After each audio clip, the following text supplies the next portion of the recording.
Alam dunia geus paciwe bencana datang ngeureuyeun nu maksiat beuki maceun nu ibadah beuki eueuh.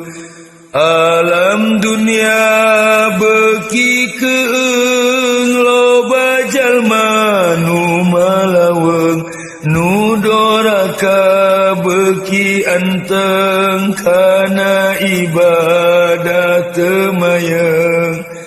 Alam dunia beuki ruksak nu doraka pabalatak pamarentah geus teu mihak ka umat Islam geus mincak.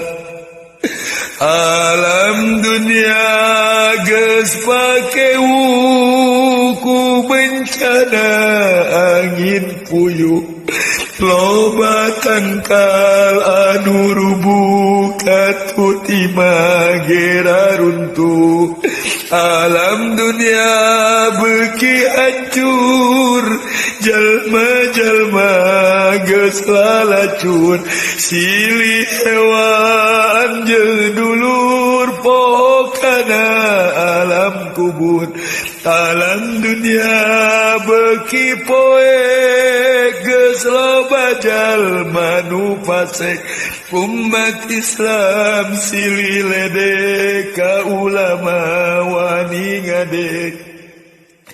Alam dunia beuki angan loba jalma anu sasar kana takdir geus teu sadar maksiat dianggap wajar.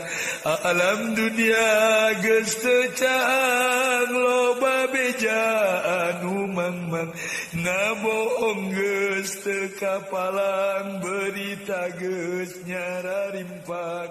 Alam dunia geus teu anggeun